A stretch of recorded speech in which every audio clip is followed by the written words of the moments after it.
Live Like Luke in April. So we were there as a community partner supporting that effort, which is great all around. Next screen, we have the next one. And that's us, me, Victoria. Sorry, put that up there. So we're trying to show up and let people know that we're out there and partnering in some great places with some important people. That's embarrassing, but we got the cover. We thought that was cool. We thought that was important. Thank you to Kimberly, writer extraordinaire in the back. So, and you, thank you so much. So thank you very, very much for the cover. And thank you for the article. And hopefully that continued to raise awareness. That's Mark and your family, right? They're a lot bigger now. The guy in the back is a senior in college, so yeah. So we were at the Memorial Day Parade. We're always at the Memorial Day Parade, and we give out the American flag. But then that was you in '97? Something like, and that's Rick Sullivan, who was fictional Greenwich, and his son played football for Notre Dame, and unfortunately he passed away suddenly while his son was still in college. But a great guy, the Sullivan family. I think they're still here in Old Greenwich. So. Neat. Well, super cute. And then this is us this year at the parade. So we're back in the parade. So that felt really good. We'll get better at the decorating, but we did the best. That was a little sketchy. Okay. So this was really interesting. And then we're going to get into the speakers. But this is actually a poll that we found in the archives from 1997 on a poll of the membership. What do you think is important? Can you all see? And what do you think, what would you like help with or dealing with? And there was a development in Stamford that I was reading about, and it was a big brouhaha, and I think they prevailed and it didn't happen. Some of you must remember.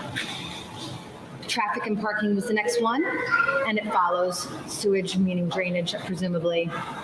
But then if you cut to 2022, because in January, Mark and all his gyrations did a poll during the Zoom and came out with this amazing pie chart, and traffic is another top contender however many years later. Interesting.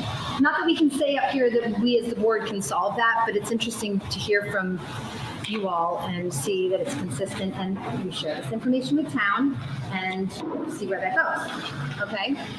So that was a practical thing to share. Okay. We told you what we did, some things that we want to do. Can you go to the next slide, Mark? Sure. Please. Do you love that sign? It's a little grim, and it's even out of focus, but that sign at Riverside Circle, or whatever we're supposed to call it, I don't know, I drove by and I was like, that's quite grim. So Fred, who's not here yet, did say, and now it's going to be on YouTube, but he said maybe we could figure something out. So if anybody wants to help us figure out the sign with Fred, send us an email.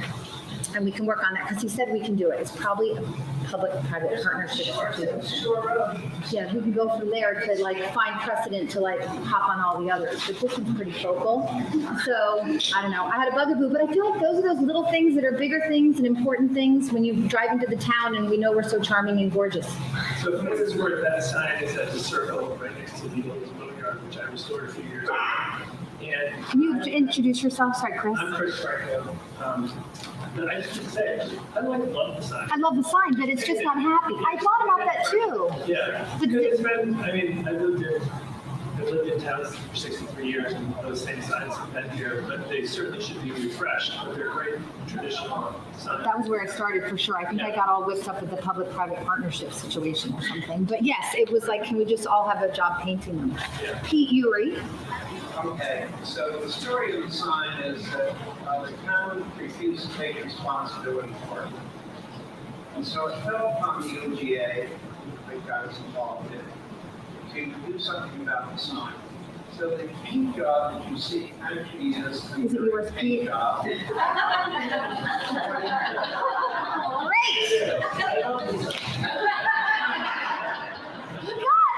It's one of those things you think it's benign. You think it's like, oh, she's going to help fix the sign. She insults this one and that one.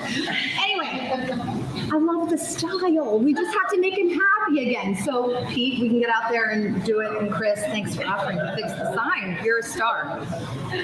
Anyway, we want to do something with the sign, all of us together, probably.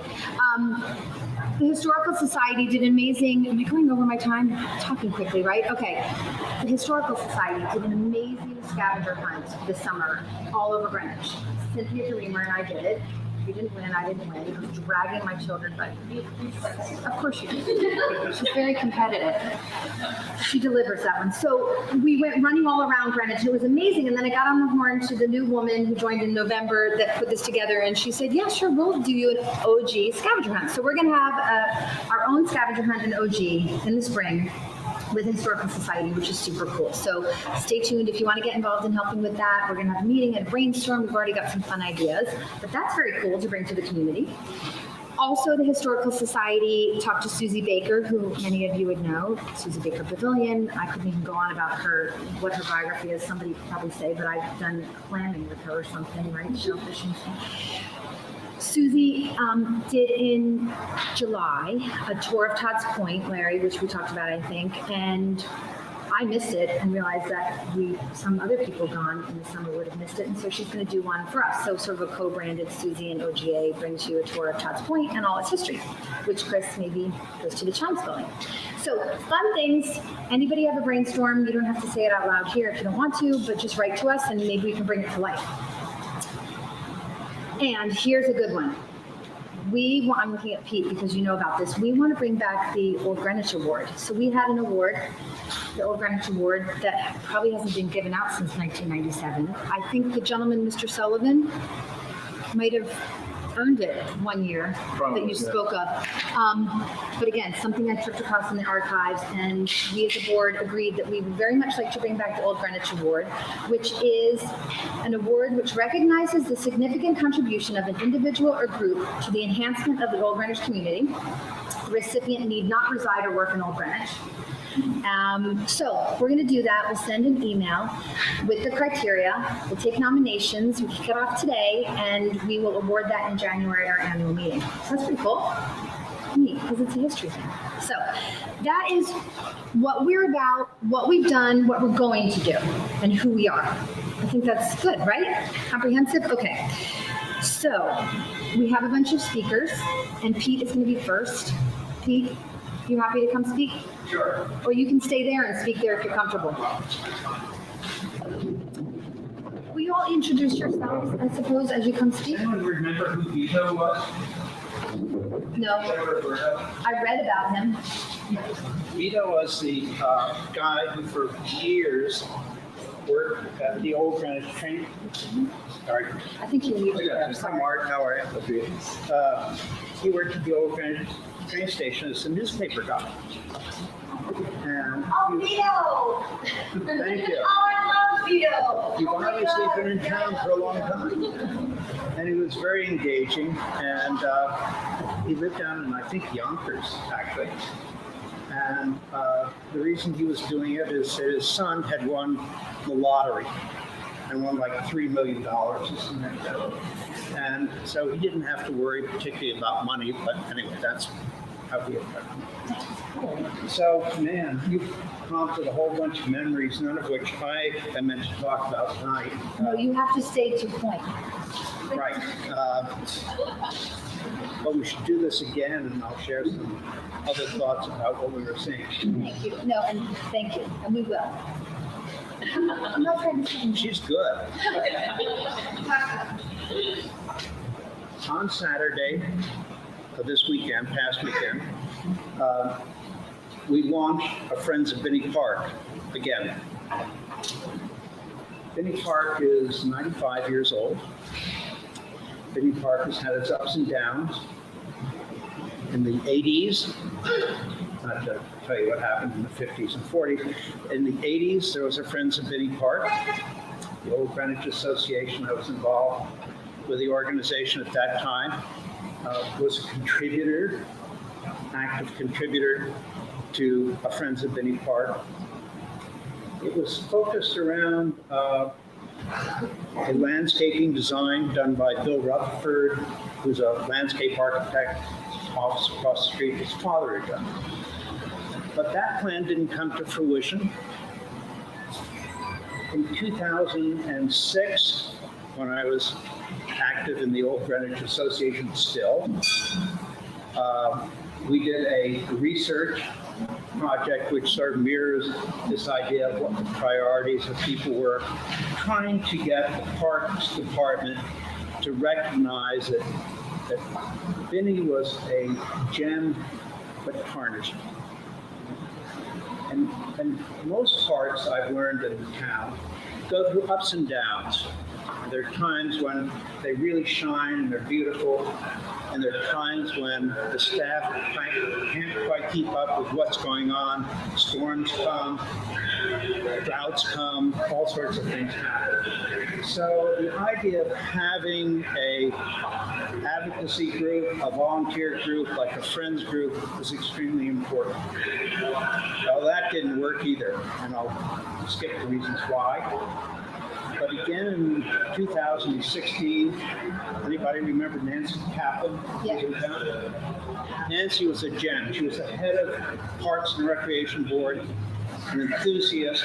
She is the person I give most credit to for the establishment of the master plan for Binney Park.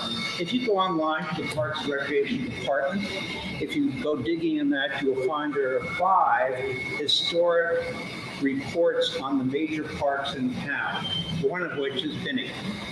They were done by Martha Lyon. She's a landscape professional architect out of Massachusetts with a specialty in doing historic park restoration, or at least awareness. So she went digging in that. And she created this plan, which is also online. You can go to the Department of Parks and Recreation and do that.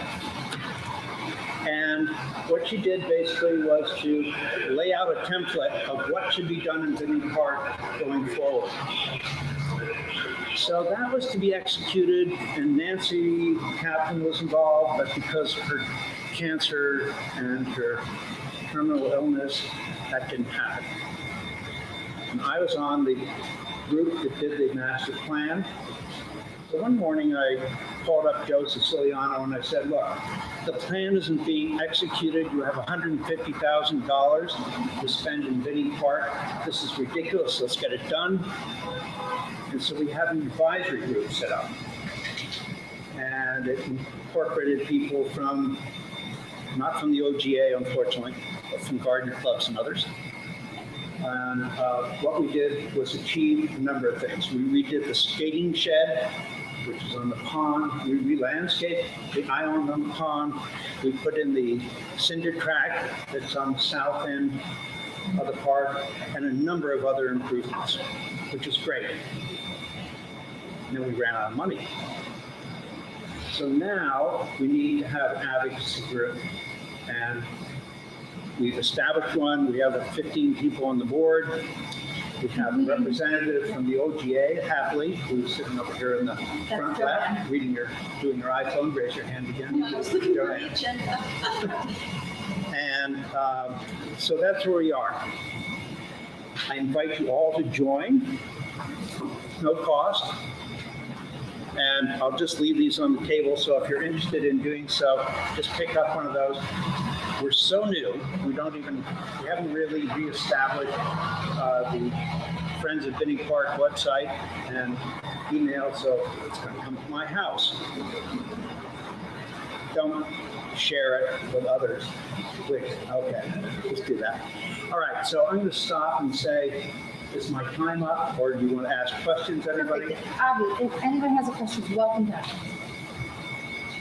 Hearing none, I'm going to sit down. Okay, thank you so much for all you do. Thank you.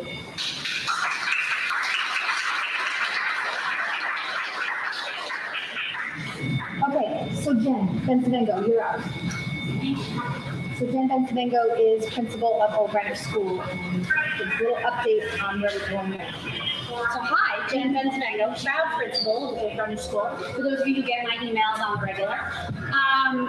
I don't live in OT, but I can tell you that my daughter's father grew up here. My mother-in-law still lives on Palmer Island, Bear Lane. I was hired 25 years ago by Jim Bolger, who's over on Lincoln Avenue, and I absolutely adore this community group. And this is my 7th year at OG. So we, as you know, have this amazing potential for a renovation because our very beautiful building was built in 1902 and it needs a little work. We are not handicap accessible. You've heard us talk about that, those of you who come to meetings. It's been my big concern. We also have real flooding issues, and we don't just flood water, we flood wastewater oftentimes into classrooms because we have classrooms that are below sea level. So that beautiful, gorgeous building down the street needs some work and some love. A building committee was put forward to the selectmen's office, and they made some nominations that are going to the RTM. Those folks, I do have the names for you, are, and you may know them, Barbara O'Neill, Jackie Welsh, I'm going to pronounce this wrong and I apologize, Veselin Biev,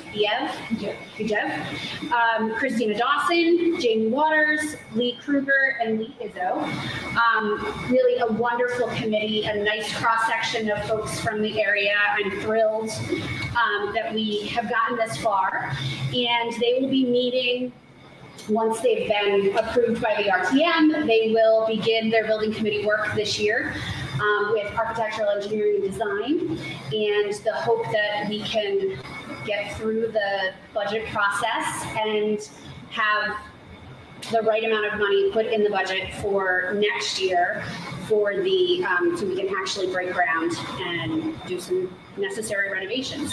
When we had a feasibility committee, when we met, and Carolyn was part of it, we were very frugal, if you will. It was almost like my mother would say, it was a good Yankees approach to how we were being frugal about what it was that we needed. We did not go pie in the sky. We didn't ask for extensive rooms. We asked for exactly what we needed. Updated HVAC, because our PTA has put in window unit air conditioners in every classroom, but that's the only ventilation, and short of opening windows. You can imagine during COVID, our kids had coats on all day because the windows were open. That was our only ventilation system to keep the germs flowing right out the window.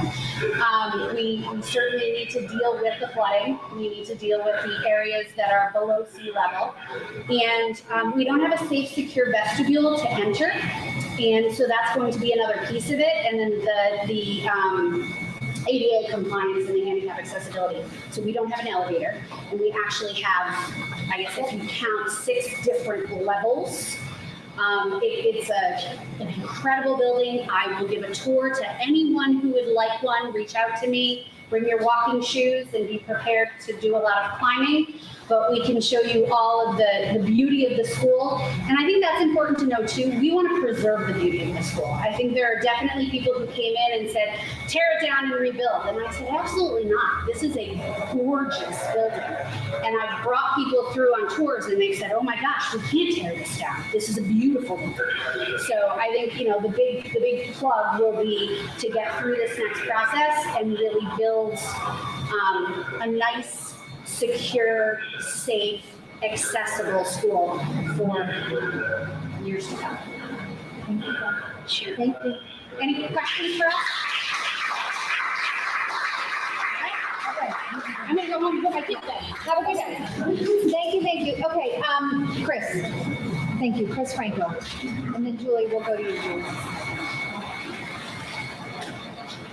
Oh, yeah. Mark has something for you. I'll come over here. So thank you for having me. I'm Chris Franco. I'm the president of the Greenwich Point Conservancy and one of the founders. We founded the Conservancy back in 2004. We were inspired by the Central Park Conservancy in New York City and the work that they had done with the city of New York to restore all the beautiful historic aspects, building structures, elements of Central Park. So we founded essentially a friends group, except we have a much more specific a goal, which is to restore the historic structures and buildings at the point over the last, we're only getting half of Sorry, I guess it's trying to load. I don't know how the internet is here. So we have, over the last 18 years, we've successfully undertaken several projects. Now, at the point we did, our first project was the Inn Sarden Cottage, which we restored in 3 phases from 2005 until 2011. And that's become an environmental center. The Bruce Museum is there, the Greenwich Shellfish Commission. Many organizations have meetings there, so it's become a real vibrant aspect of the point. And then our next project in 2015 was to take the old barn where the Seaside Center had been, and it had also been seriously damaged by Hurricane Sandy. And we essentially restored it and recreated it as the Subaker Pavilion. So it's now back into the form that it was when it was first built. It was a barn at the gate area, and there were horses in there and whatnot. Of course, you probably have all enjoyed the beautiful deck that we added to the back. So that has been really a fabulous project also. And at the same time that we were doing that, we were able to repurpose the area between the cottage and the old barn so that we have a nice safe drop-off area. We have some beautiful gardens there. And one of the things that we were able to do was to restore, if you're driving in, I'm sure you've all seen the 2 big, huge gate posts. There was the one on the right was original, the one on the left had been taken down at some point. So we had really good photographs, and we were able to recreate the big stone column on the right. And also we were able to, when we were doing that work, we uncovered the foundation, which was still in place for the original gatehouse, because that was the original gate to the point. Because in the beginning, the causeway didn't exist; it was tidal, and so we put stones down on the original foundation. So if you haven't ever noticed that, if you look in that area, you'll see the stones that are set into the pavement, and those are reflective of the original gatehouse that was there. So that whole area has become really vibrant. And I would say that it has actually even changed the way people use the point, because so many more people are now on that section of the point using the old barn, using the cottage and the beach areas. So it's been really gratifying that it's become such a positive aspect for the point. The next project that we did in 2018, we actually moved off of the point because the oldest house in Greenwich, which is the Feet Ferris house on 181 Shore Road, was posted for demolition. And we, meaning the Greenwich Point Conservancy, were able to get the Greenwich Historical Society, the Greenwich Historic District Commission, and a few other parties together to first learn, the true provenance of that home, which we were able to do, and then raise money to do the restoration. We actually partnered with there was a family that had bought that property, and they didn't, lovely family, the Waters family, they didn't know how old the house was or how important it was. And when they found out, they said to the Conservancy, listen, if you want to take over the contract and do something different with the house, we would be willing to do that.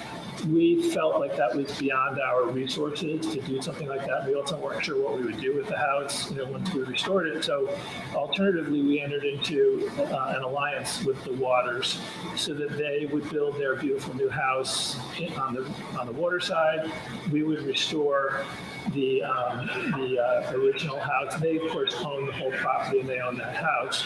But we were able to put a preservation easement on the house so that it can never be changed, and it has to be maintained in its restored condition in perpetuity.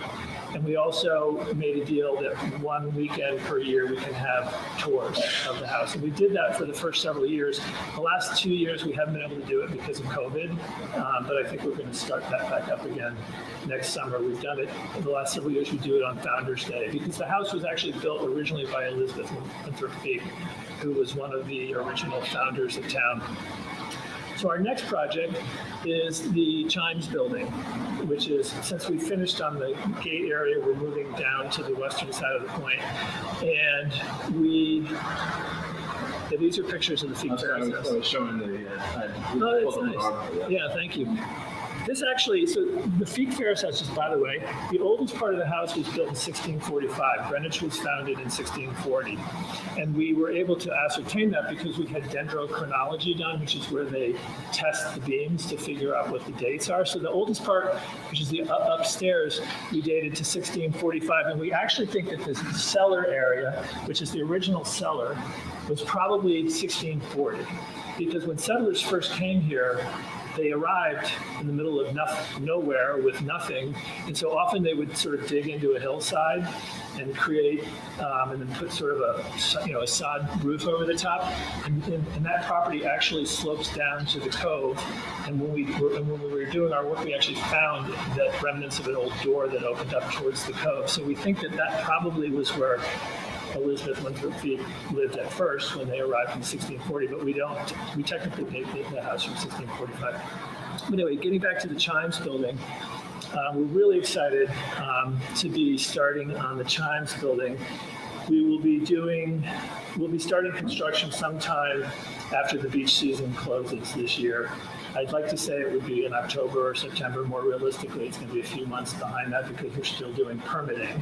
We do this in partnership with the town of Greenwich. So the town of Greenwich gets the permits because they're the owners of the property, but we assist with plans and with presentations and whatnot. We've raised all the money. We've actually raised all the money for all of the projects that we've done. They've all been funded by the Conservancy with a lot of help from other organizations that have helped us raise money and with people that have been great donors. For example, the Chimes building we received, it's about $1.2 million, the total cost of the project, and $400,000 of that has been funded with a state grant. We were able to get Steve Meskers, who I think is here, or at least was here. Steve was very instrumental in helping us get the $400,000 grant from the state of Connecticut, which is great. And we've raised money privately. We have our annual beach ball event every year, and we have other ways that we get donations and whatnot. So in total, I think we've raised about $3.5 million. And every dollar that we raise goes back into Greenwich Point because we don't have really any overhead. Everything that we do is on a volunteer basis. We have a single administrator who works about 10 hours a week for us, and we pay her, hourly. But everything else is done on a volunteer basis. So really, every dollar that we raise, goes directly into Greenwich Point. We're very proud of that because a lot of nonprofits don't have that same type of structure. But the Chimes building is great. It was built in 1896. The Chimes Tower was added in 1901, which is kind of interesting. If you look at it, this tower wasn't here. The architecture is very unusual because it actually has two towers, and this is a smaller tower. But this tower wasn't here. It was a building that was used. So it was a building that was used as a gardener's cottage and for just general purposes on the estate. There was an apartment upstairs here. And then in 1901, Mr. Todd added the tower, who was competing with Commodore Benedict over in the harbor, who also had a tower. He wanted his Chimes Tower to be bigger and better. And he opened, the tower was complete, and the football opened on July 4th in 1902. There were songs that were here. The Chimes instrument is still in the tower. They're actually in the process of destroying it right now. But it had these drums in it that were almost like clear piano type drums that we would play, and they would play different songs. And there were only two of them left. But we know from newspaper reports that some of the songs were played when it opened and started striking. Basically, patriotic songs, which is great. So our goal is to rededicate the building on July 4th, not next year, probably the year after. And we'll be playing those songs because not only is the Chimes mechanism getting restored in its original condition, but we're also adding a computerized element. So there'll be a second striker on every bell.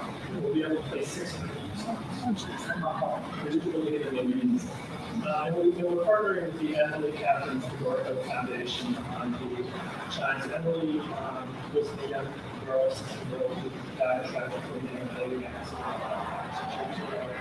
And she loved music and Chimes, and her father and mother, and they're partnering with Conservancy. So they raised $150,000 to restore the chimes themselves. So it's been a really wonderful work on that.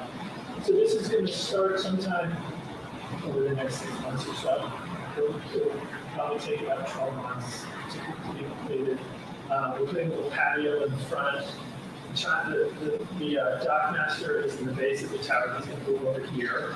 And then the base of the tower will be a water safety little center for the foundation runs. Of course, the chimes tower will be there. And then the rear, Yep, I have these four. and that would be that one right there, yeah. It's kind of slow, but we'll make sure it gets. Yeah. So then on the rear will be the sailing program. They basically have used for many years to use the back part of the tower. This was added, it was like kind of a flat roof garage section that was added here that we're going to take out, and we've got these kind of cool sails that will act as basically awnings, if you will. And then this will all be open to each other. It'll have like nano doors that open, so it can be very flexible space that can be used, when the weather's not great and the weather is good. There'll be ADA accessible restrooms in the building, which will be a big benefit. And then there'll still be some lockers for the Old Greenwich Yacht Club, albeit restructured. So they'll be like more modern. And then that's it. It's just going to be it's a beautiful, beautiful building, and it's going to shine again. So any questions? Thank you. Okay. Thank you very much.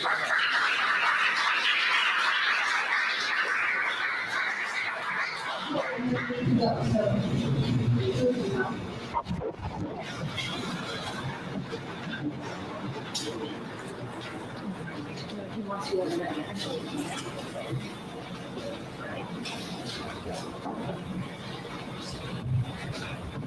Okay, hi neighbors. I'm Julie Deschamps. I'm the founder and chair of Waste Free Greenwich, and I'm gonna do a shout out to our vice chair, Mary, in the back. So we were founded about 3 years ago to promote waste reduction and diversion strategies for the Greenwich community. Food, you may not know, actually makes up a quarter of our waste stream. So it's a really simple strategy to cut our waste and what goes into our garbage. We have a waste crisis in Connecticut. Costs are rising, and we really all of us need to make an effort to cut back what is going into the trash. So residents can help to reduce their food waste through prevention, donation, and recycling.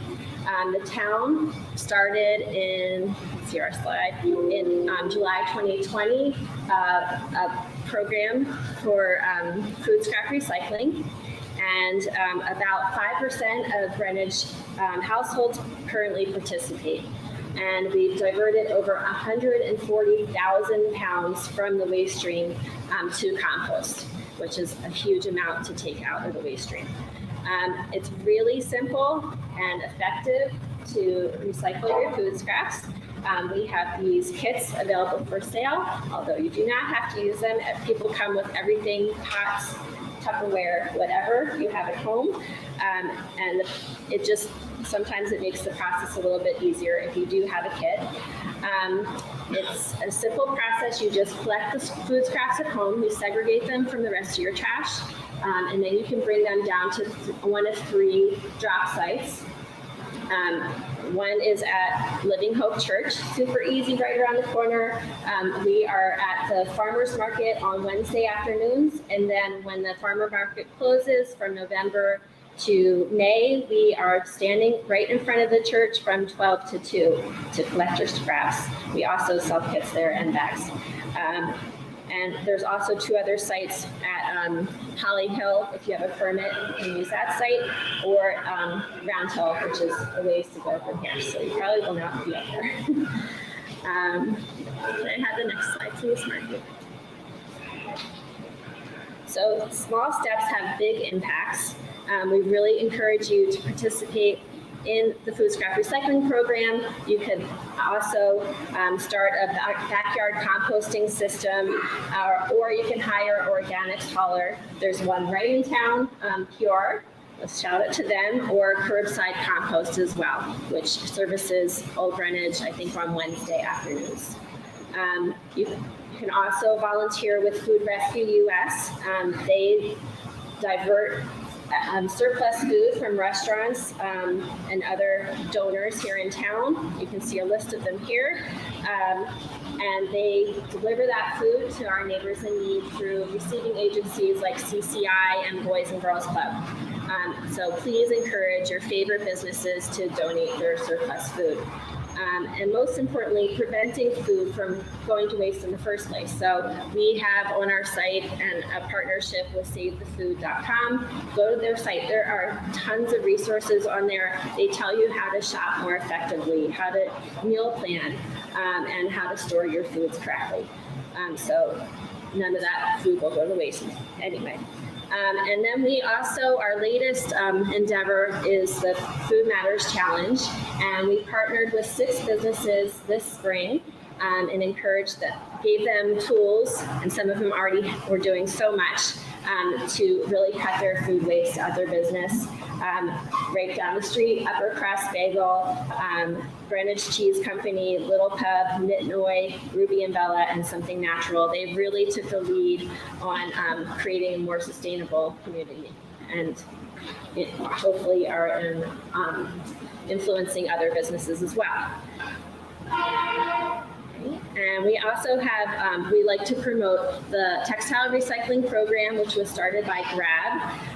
It actually raises funds for waste reduction education here in our community, so please participate. Over 120,000 pounds of textiles have been removed from our waste stream through the program. And these are recycled or reused and they can make new products. That saves money and resources and reduces our carbon footprint. Unfortunately, you may have noticed that the bins here at Eastern Greenwich Civic Center were removed because of the renovations, but there's several other locations in town, the nearest being Costco Fire Station and the library. It's right in that parking lot. Textiles in almost any condition can be recycled. There's a few exceptions you can see here, and 95% of textiles can be reused or recycled. So really nothing should be going into the trash bin. Okay. And finally, I'd like to highlight our newest online tool. It's called the Waste Wizard. It will help you safely and properly donate, recycle, or dispose of any unwanted items. And that was purchased through the proceeds from the textile recycling program. All you do is type your name into the text box there, type the item that you want to recycle into the text box, and your answer will pop up of how to recycle, donate, or dispose of it. It's available in English, Spanish, and Japanese, and it's online on several different sites: Public Works, Waste Free Greenwich, Greenwich Green and Clean, and you can use the QR code too. So if you want to learn more about Waste Free Greenwich, please contact us via email. We have a website, wastefreegreenwich.org. That tells you all about tips and tools, upcoming events, and you can join our mailing list through the site, or you can follow us on Instagram or Facebook. And I have a flyer to hand out to all of you, just like this, and I'll be for like 5 minutes more. If you want a kit, I'll be in the back. Thank you so much.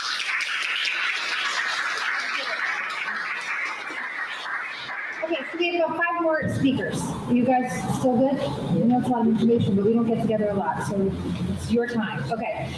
So, Joanne, do you want to talk? Are you ready? Okay, so the tree conservancy slide. Can you do that one, Mark? Can you stand? You can go wherever. If you want to on the screen. Okay. Yeah. I'm Joanne O'Hara, and I'm reporting for Joanne Messina, the Executive Director of the Greenwich Tree Conservancy. The Tree Conservancy is asking residents to send any areas that you believe are in need of street trees in Old Greenwich. Ms. Messina said, if anyone knows trees and wants to give us suggestions of species or placement, that's great too. Although all tree species and locations are ultimately decided by our town tree warden. And she also goes on to say, I'm sure you will have someone speaking about the I-95 work. We do. Yeah. Trees will be a part of the I-95 noise reduction. We've been working closely with that group and the first selectman. And then separately on another note, I'd like to mention that Greenwich Green and Clean has their intercoastal cleanup this Saturday from 10 to 2 at Todd's Point. They ask that you bring gloves and a bucket, but those items will also be available on site. And this is where we're putting things into the calendar now, so you should find that will populate. Thank you so much. And thanks. Just to make sure you heard that first point, it's really fun. So the Tree Conservancy is saying, let us know where you want trees. And you haven't thought about what type of tree or what have you. You can communicate that to them. You can put it to us if you want us to push it, and we'll connect you with them. But we have been given this big opener. It says, where do you think you need trees in OG? It's pretty amazing. Okay, that was nice of you. Okay, Jane, Friends of Greenwich Point Park, please. So I'm Jean Kiesel. I am president of Friends of Greenwich Point. I know some of our former and current board members are here as well. What we do out at the Point with Larry as well is we do a lot of work on the conservation. We plant the trees, we plant native plants. Every year we have an initiative where we plant more dune grass and put in fencing and whatever else is needed to support the dunes. I've made a big comeback since Hurricane Sandy. And then removing the invasives. I know you all have seen the vines growing up in the tree, and you kind of wonder what's going on. But we work, in connection with the town, with Larry and his team, and tree warden, and so you'll see things out there that are like the snags. They look like dead trees, but we had ospreys nesting in one of those dead trees this year.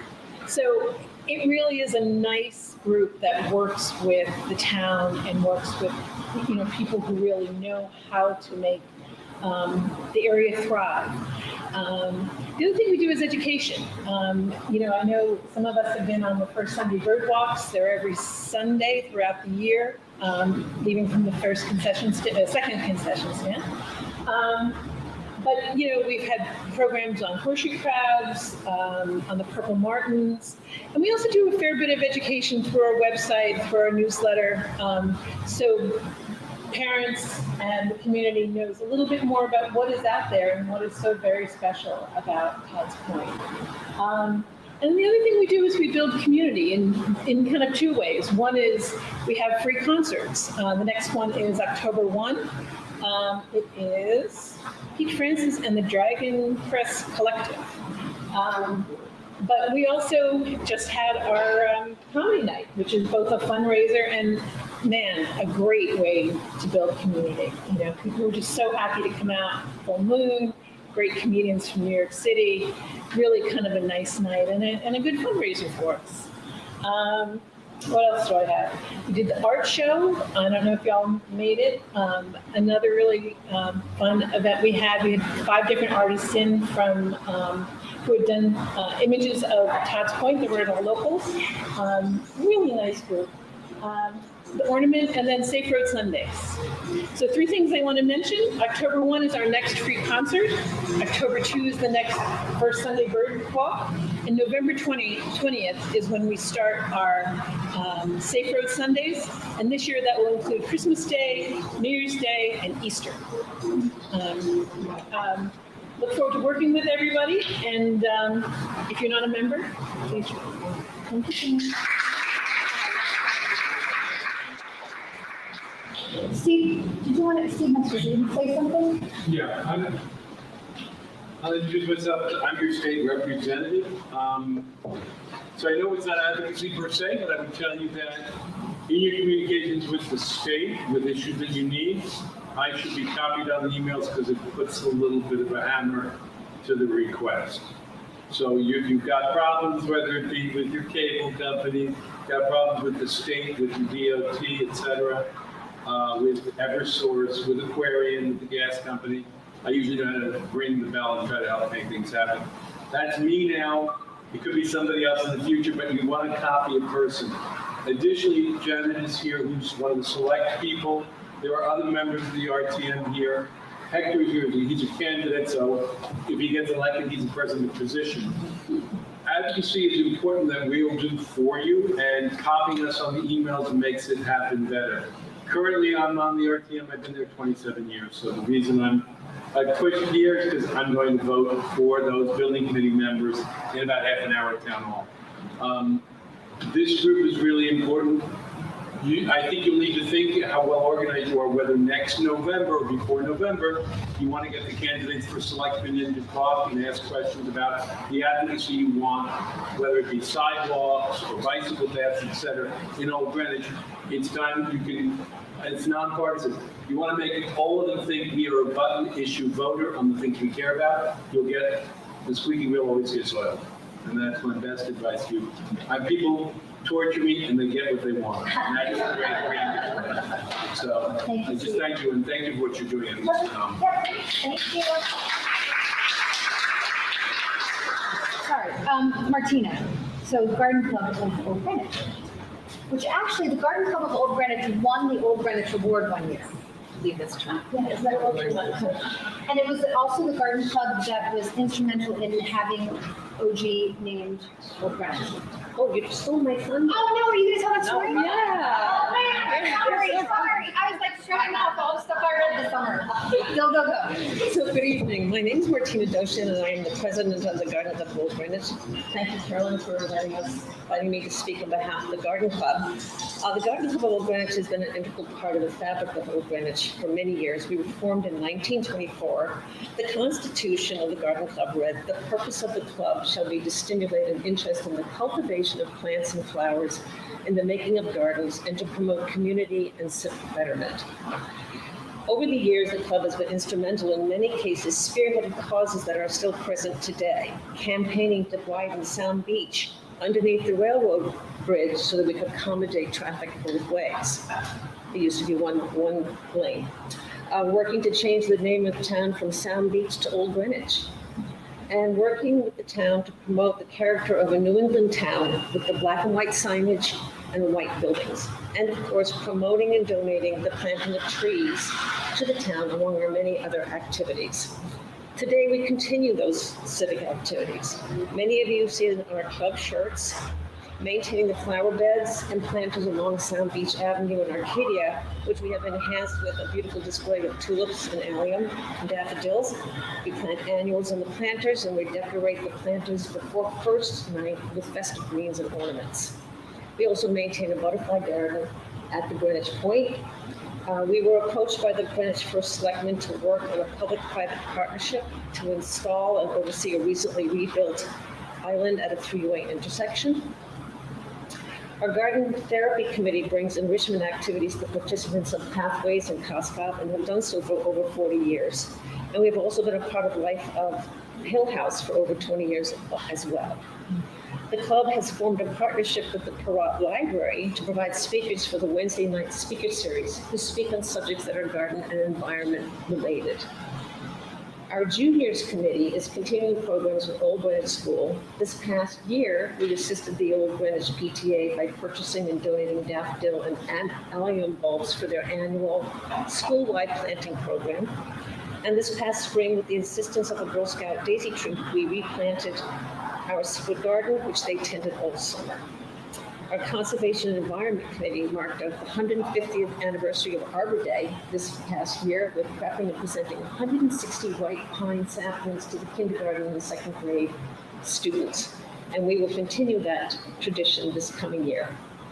And the club also celebrates the art of floral design and the study of horticulture, encouraging our members to explore their artistic, nature, and garden expertise through workshops and exhibiting in flower shows.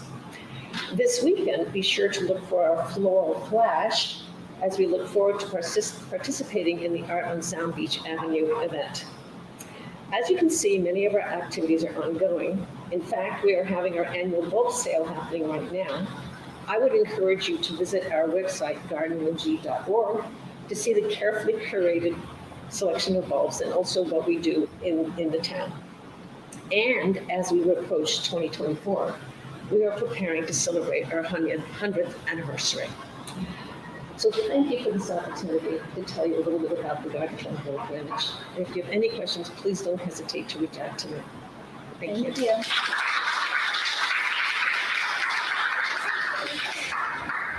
Is Scott Johnson here? Oh, Scott. I haven't met you in real life. Thank you. Thank you so much. I did see you in January. No. Hi, everybody. Scott Johnson. I am chairman of the Eastern Greenwich Civic Center Building Committee, and we still exist. So demolitions started, as you know. Does anybody know when this process started originally and politically? Reserve Florida. At least 15 years. At that time, and this is kind of interesting because these proposals have come up now too, the original proposals were to privatize the Civic Center, which meant go out to a private developer, he pays for it, he owns it, and then he leases it to the town. That is really common in some college coliseums and football stadiums. But anyway, that didn't go very far here, and I hope it doesn't. So, demolition started, which means the hazardous waste was remediated, which was, I'm sorry for my voice, which means the asbestos and the lead is taken out. You can't get a demolition permit until that stuff is out. When that stuff is out, the demolition starts, which it just did. The bowling lane's now down. The process of getting stuff out of there is a big deal because there's so much concrete. Think for a second on where that's going. Then we have to apply for a building permit, believe it or not. The building permit's not a big deal because our plans have already been approved. So when you think about your house, how long can it take to get a building permit, go through the town approvals?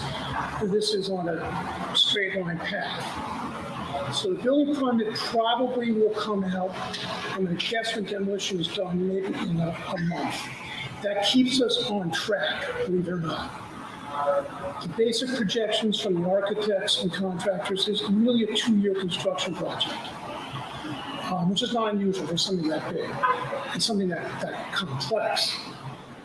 This November, something important is going to happen. Any DET people here? There must be somebody.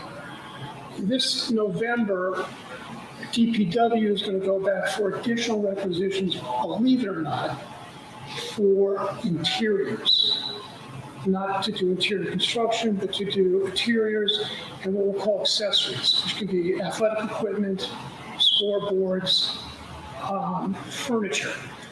My main wish, and this is a little bit political, is that, did you have my screen? Yeah, it's up here. Up there, okay. Yeah. So let me say why I raised that subject. All right, so this is, keep going. Go to the floor plan. So this is the floor plan. You guys are just kind of sick of seeing these I plans. think this next one's a little bit blown up. There's at least 5 rooms on this that are what we call activity spaces. So picture the Civic Center, it used to exist on the second floor, those rooms that we had for a whole bunch of different things. So now there's basically going to be 5 of those. 3 right here. I'm not including offices, I'm not including some of the accessory buildings. Importantly, things like the lounge, the lobby, which is this entrance that we'll see on the slide, is important because we don't have furniture. We don't have paintings. We don't have the things that, in my opinion, turn this into a nice place. I was at playing pickleball in New Canaan the other day, and I saw that art building that was all privately funded. It was magnificent. We happen to think that this building, doing the exteriors, this building on the exterior, I think is pretty neat.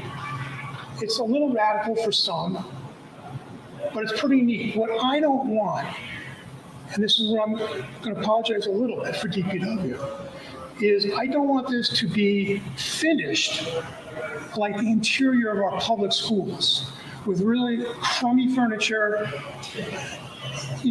just very modest designs. We can do way more than that. And we're going to have a budget request in for that, but we want to get a good scoreboard, two scoreboards. And we had private medical groups that requested to be on those. That's something that we think we can follow up on.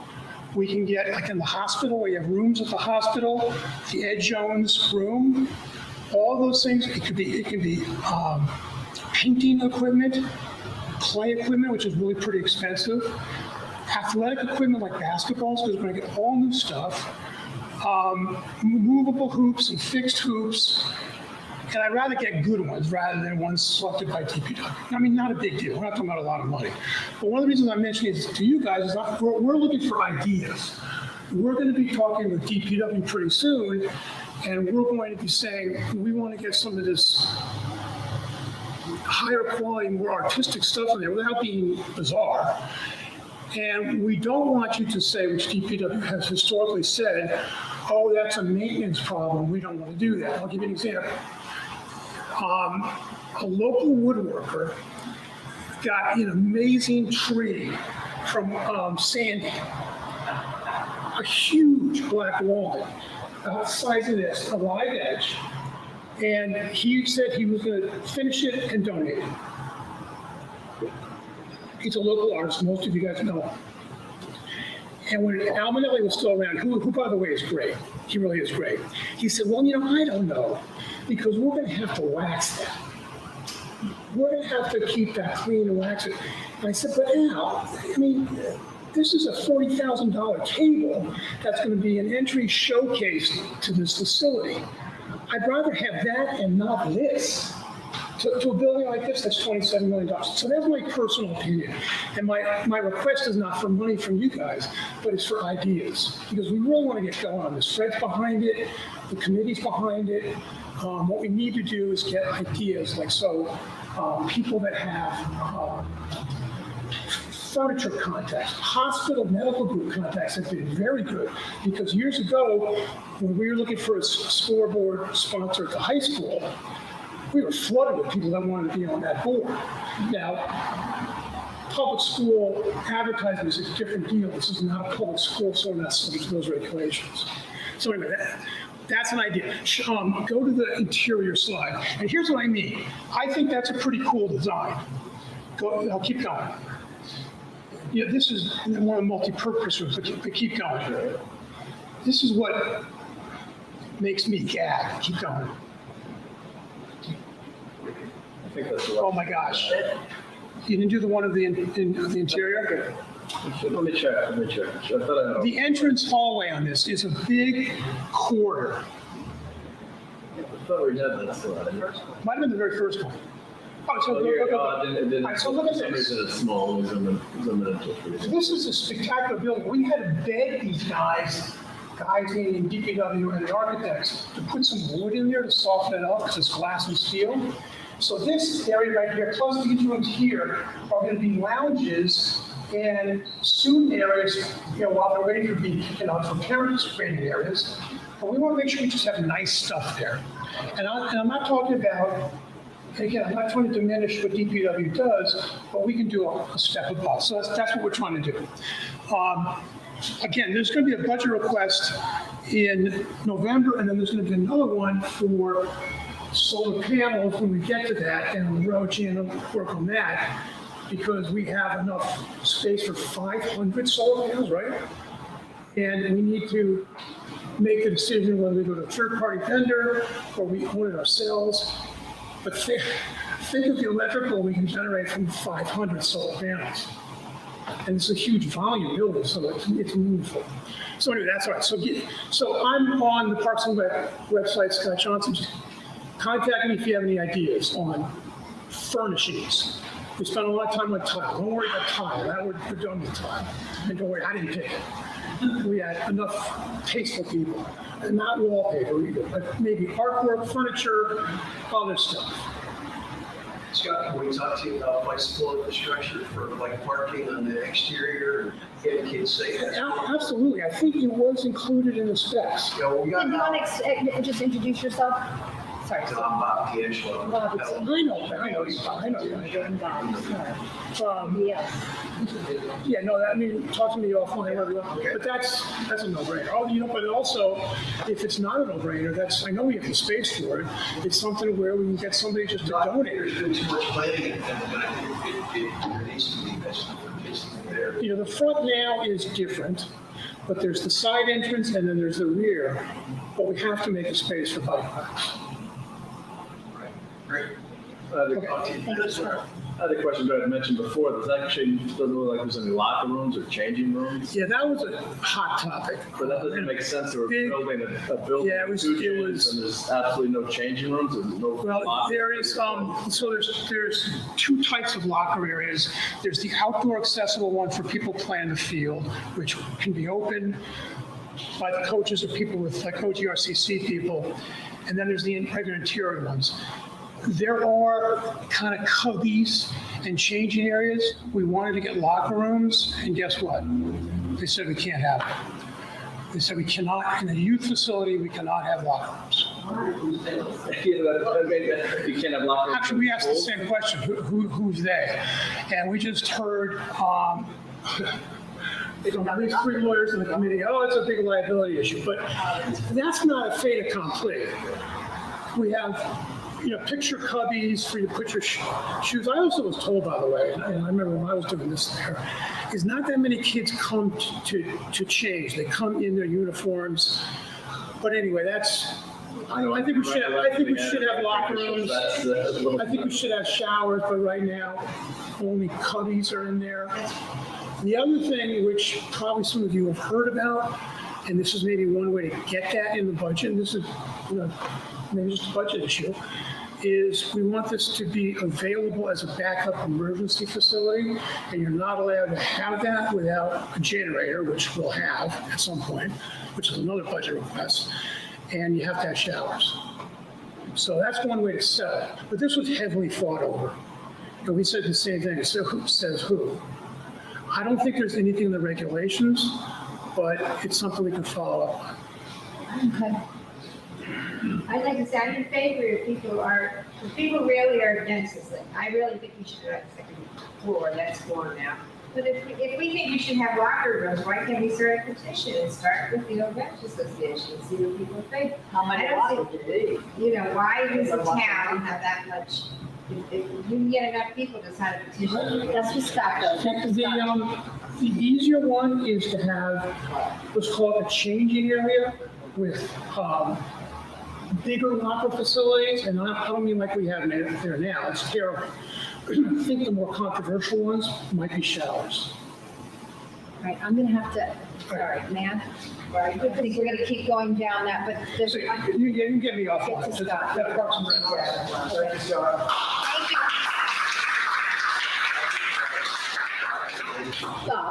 Ben, did you want to segue to bikes? Thank you. Because we just got a couple slides and explain what happened. I'm talking in the most bicycle-friendly part of the town, of course. So Greenwich is pretty much flat, right? I think some of you ride bicycles, maybe a lot of you ride bicycles, maybe your kids, I don't know. Anyway, before tonight, or before any kind of news came out, any of you know what the East Coast Greenway was? Sort of heard about it, okay. Not a lot of people really realize what the East Coast Greenway is or that it existed. It is a continuous trail going from Florida to Maine. It was conceived in 1991. They started right away to put together a plan and all of that. Got support throughout the Northeast, the whole East, I should say, and started building this trail.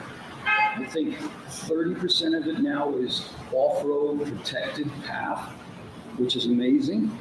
But unfortunately for all of Fairfield County is on road right now. The goal is to try to get it off-road. Anyway, So the only thing that happened recently was that Stanford decided they wanted to change their route a little bit to get it more towards the water, a much more scenic route, probably a safer route also, much more pleasant for cyclists to use. And so they asked Greenwich whether or not we would change our official route also to be able to connect with Stanford. No big deal, really, but there's a lot of different ways to get to that. Okay, so there was three different routes that were proposed, brought to the Board of Selectmen to take a look at. I don't think anybody had a problem really with any of the routes on the Board of Selectmen, at least. Janet was good enough to come and ride the routes with us, so we could take a look and get a feel. This is, which one is this? This is Number one, yeah. Okay, that's number one. Yeah, route number one. We don't even have to go through them, but because of in the interest of time. But the last one, number three, is the one that actually was endorsed. And so what it actually does, they all change right at St. Catherine's Church, coming off of the Post Road. Instead of continuing on up to Lockwood and then making the right-hand turn off the Post Road, we all felt that was a pretty dangerous stretch. Let's cut it off there and get down to Riverside Avenue right away. And after riding all the routes and looking at all the different spots that might be a little dangerous or maybe taking us through sort of real tiny neighborhood streets,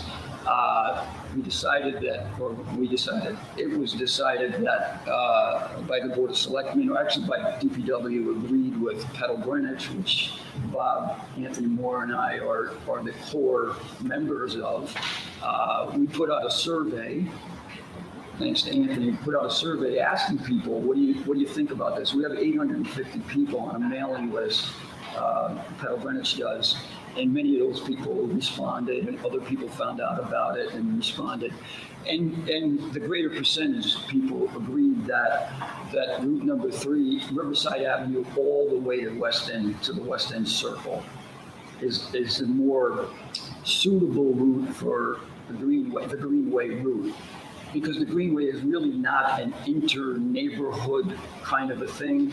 It's really more of a route that takes you through from town to town or city to city, with opportunities to get off, like Binny Park. You can go around the circle and get into Binny Park, but also to be able to be an economic benefit to those towns that it goes through, so that people can go around the circle.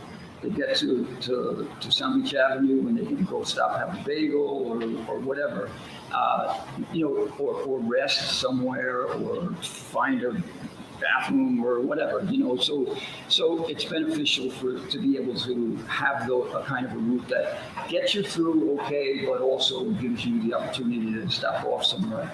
So anyway, that's all that it was about, and the Board of Selectmen endorsed it. Tomorrow night, we're having where this all started was the connection between Stanford and Greenwich. There's a Stanford-Greenwich partnership group. It's kind of a loose group, but the Greenway was the biggest item right from the beginning. Tomorrow night, we're gonna officially say to them, okay, Greenwich is on board with the endorsed the connection to Stanford, and we're actually bringing in now Darien, Norwalk. I think Fairfield and Bridgeport as well are interested in becoming part of this Greenway improvement group. Hopefully someday we will have protected off-road trail that people can bike or scooter or walk or run on instead of having to share the roads with cars. For now, it's on road, so there's a couple more slides that are in here. And Bob brought this up to me this morning, what do people really want to know? How do they know where the Greenway is? Well, there are signs out there. Do you have the signs in there? That's the East Coast Greenway sign. Unfortunately, it's really narrow. If you scroll down a little more, you'll see another sign. Do we have the other signs in there? Okay. In Greenwich, as you go over the Mill Street Bridge coming out of Portchester into Byram, the signs become those. Those are actually the newer signs.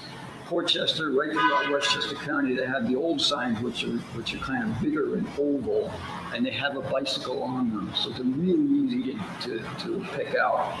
These signs are a little difficult, but once you know what they are, then you kind of can figure it out.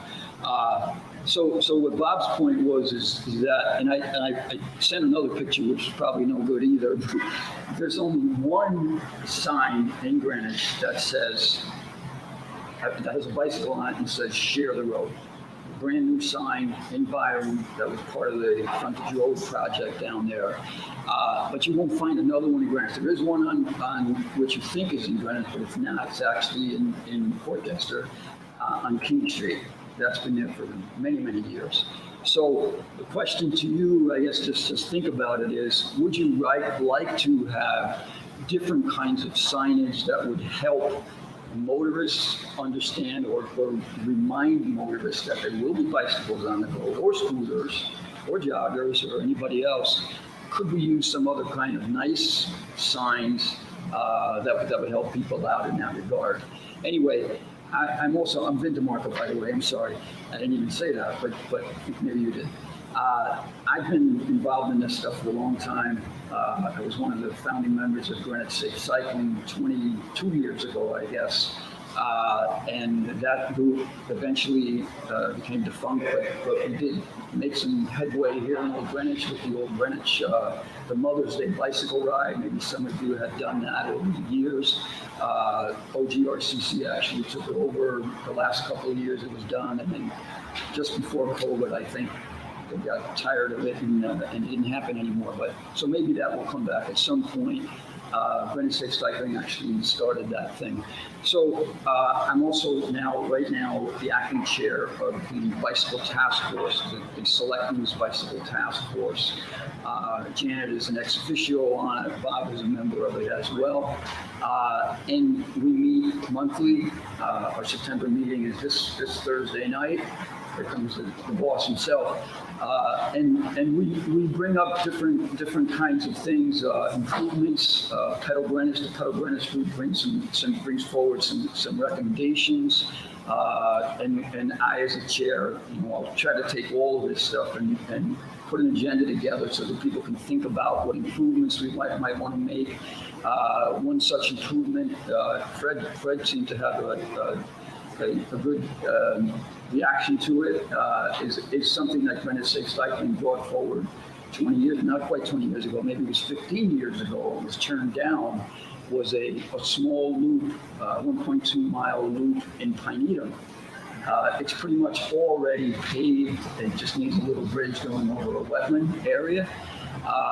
Because what happens is, Bob is a certified League of American bicycle instructor, and we just had a clinic in Costco, and there'll be many more clinics. Every time we do one of these clinics, parents will say to us, okay, where do we ride now? In other words, kids bicycle clinics. Great, where can we ride? We should bike, bring it down to Greenwich Point, or, go to Westchester and you can get on a trailway that takes you forever. So we just don't have those facilities in town, but there's an open space plan that was just brought forward to the Board of Selectmen, and there's some ideas there that maybe there is some space that we might be able to connect some parks together, create a route that's not just for recreation, maybe people can use it to get from one place to another, protected. Anyway, some food for thought. Thank you for your time. Thank you, Vin. Thank you. Okay, almost done. So just to segue on that, DPW isn't here tonight. They sent us a lovely presentation and presented it actually in January, but they sent some comments.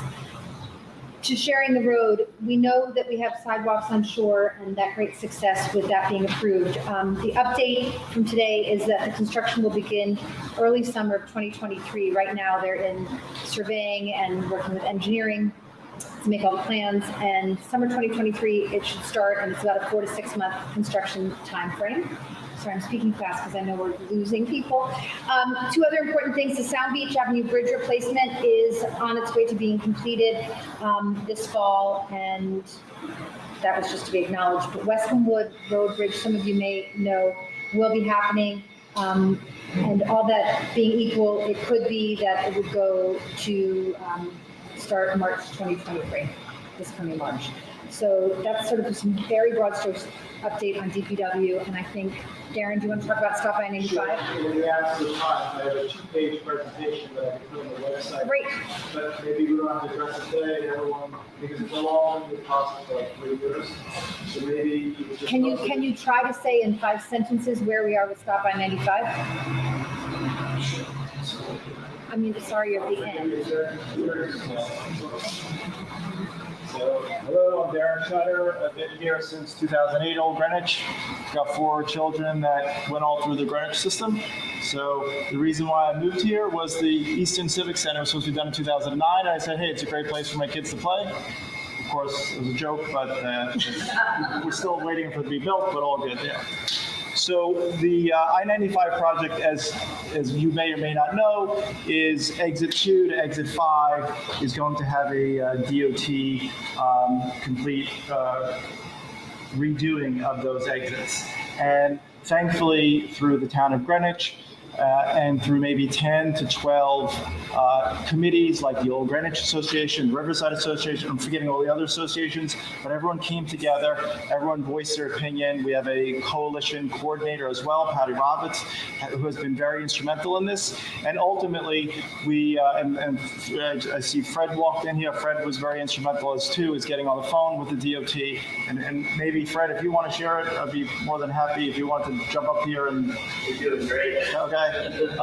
So anyway, so this is a long process. We've been at it for about a year, and what we have accomplished so far is that we now, the Greenwich Coalition, the town, and all these associations, we do have a seat at the Pell process, which is a great accomplishment.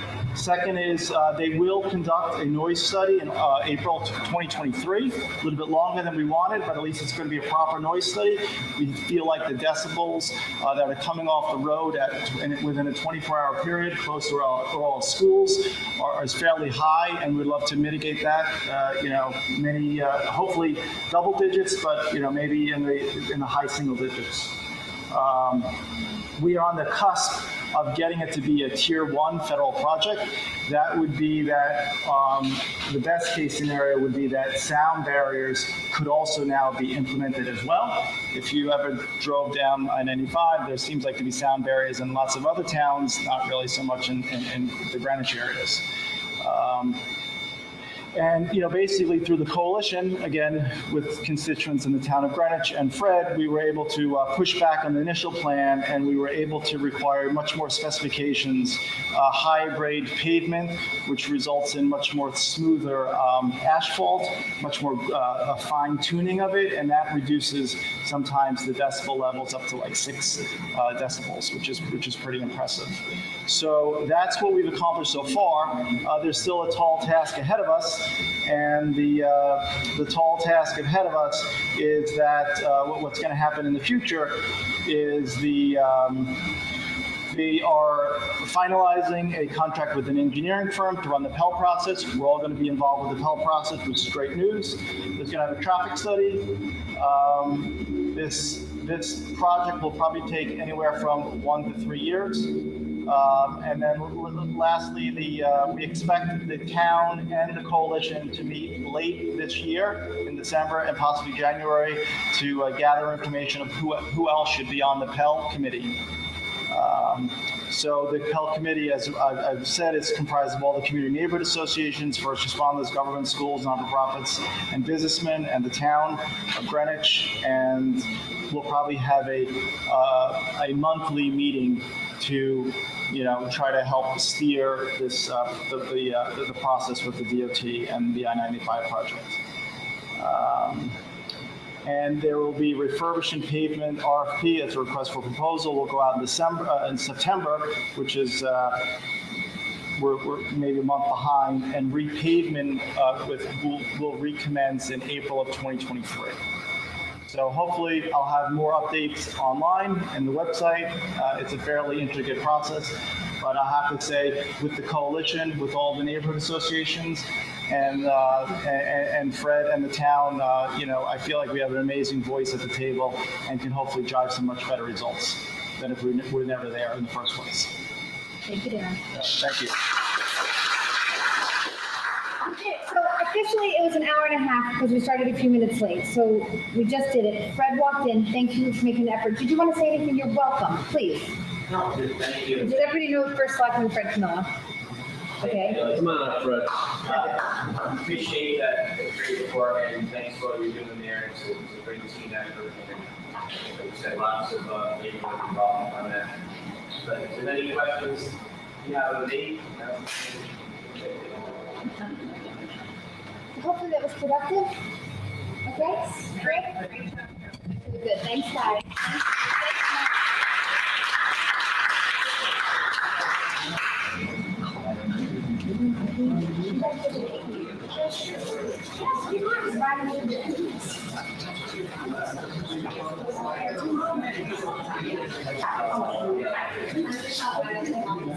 No worries.